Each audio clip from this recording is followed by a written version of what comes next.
Good morning, everyone. It's MJ, and sorry I haven't been out here 2 days, but I just need some rest. But we'll start my story over. So I was in jail. I waited for a bed for Napa Valley for 8 months. I got one. I was there 2 days. They sent me back. I was qualified to stand trial. I was sent up there because I wouldn't defend myself because I was not going to say anything from what I just came through. And so after Napa, I was in the hole for the whole 8 months in a turtle suit, which if you don't know what that is, it's just like two Velcro straps here and there, and it's freezing, and they would just take hot water from me and just mess with me. So anyway, I got out and I was put into the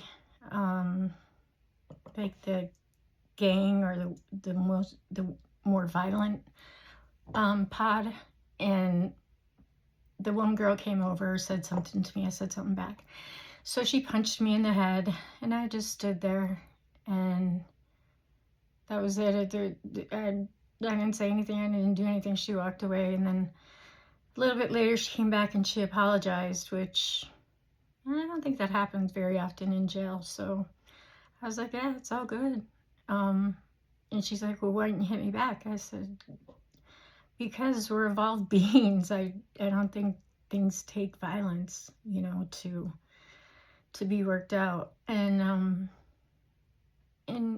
she understood and went on her way. And so anyway, there was this one day, and let me just tell you, my intuition is the only thing that kept me alive through all of this. If I didn't listen to my intuition, there's no way I would have survived what I survived. And so we were getting lunch trays one day, and my intuition just told me, drop my tray and hit this girl with it. And I'm not violent, so I have no idea why, but I did it. And there was no camera there, but every black girl in the pod was on top of me. I was on the bottom of the pile. And I think I have this. Okay. Anyway, they were just pulling people off me.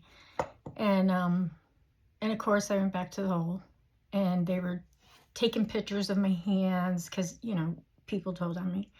And my one cellie said, you're crazy. I said, why do you say that? I mean, yeah, but she's like, because you're unpredictable. You just never know what you're going to do. And I was kind of like, yeah, that's pretty accurate, because I never know either. But anyway, so she told, and I guess other people told, whatever. And so they were taking pictures of my hands and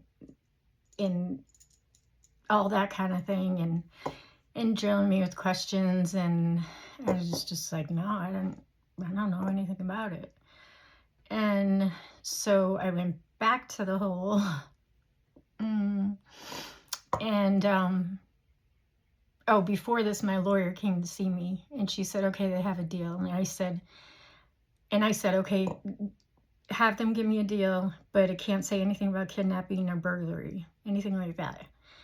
And so she came and she said, okay, here's your deal. They'll give you a charge like where you held somebody against their will, like a constitutional charge or something. I said, yeah, okay, that's fine, whatever. So I took that, and I figured, well, at least people got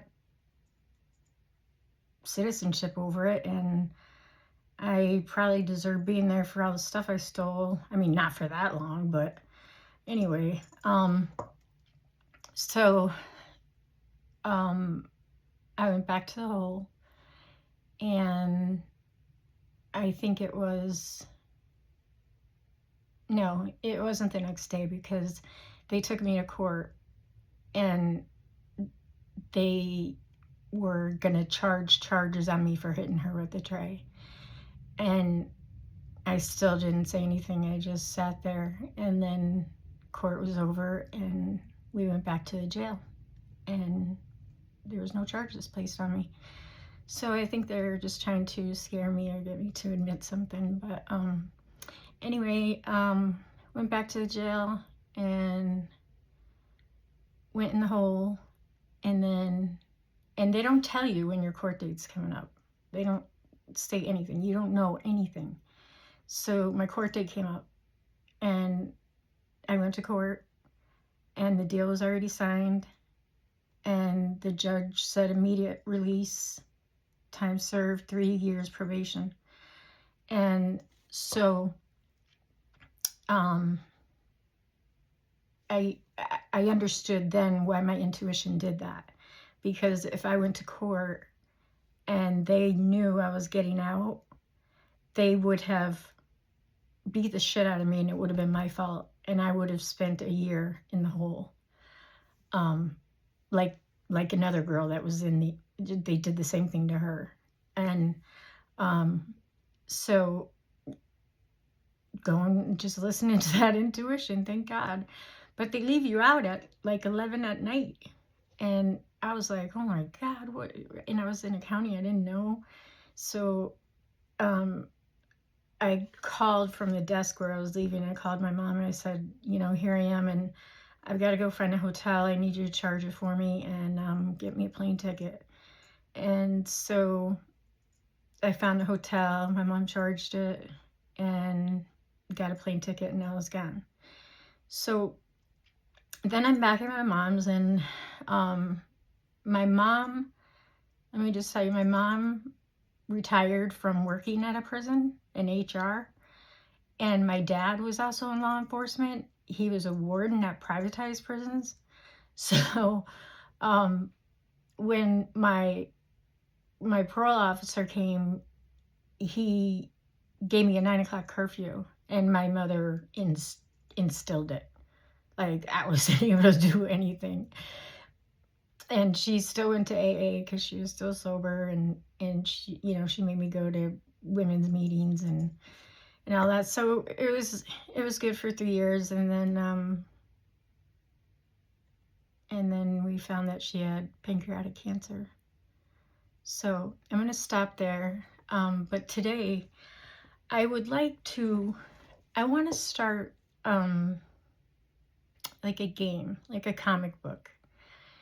And the comic book, the heroes in it are trying to get the people that are going to cause everything to go black. Okay? And that would kill most of us. So, which is their objective. So anyway, it's what's the highest when you're playing games? Olympians, right? They represent your country, and whoever wins, that's it. It's the last word. So we'll call these bad people Olympians, but these are bad, not ours. Ours are really good. But these Olympians are bad. And there's 13 skulls. And they have these 13 crystal skulls. And they're very secured. They're very hidden. They're used for rituals, for killing our children, our babies, and mating, and like the Jeffrey Epstein thing, somebody was put right back in his place. That didn't stop. So the only way to stop this, and to stop the whole world from going black, is to get these crystal skulls. So, but the Olympians are the best of the best. They whatever they say, that's what rules our entire country. Okay, and they have they're very protected and they're very hidden. And in the comic book, there's two characters. There's a Ruby Child that shoots out red infrared out of her eyes, out of his eyes. And then there's also a rocking chair. And the rocking chair rocks you to death. So those are the two villains we have so far that are the Olympians. And in order to find these crystal skulls, the 13 of them, we have to have the most elite. And then also everybody else has to control the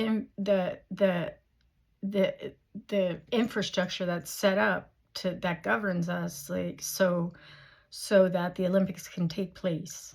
So that's what everybody else is doing, why the elite find these crystal skulls. Okay, so anyway, I'm going to end the story there, and you guys feel free to add to the comic book if you want. Please make sure it's relevant, because we need the most accurate. And remember, rule number 1, always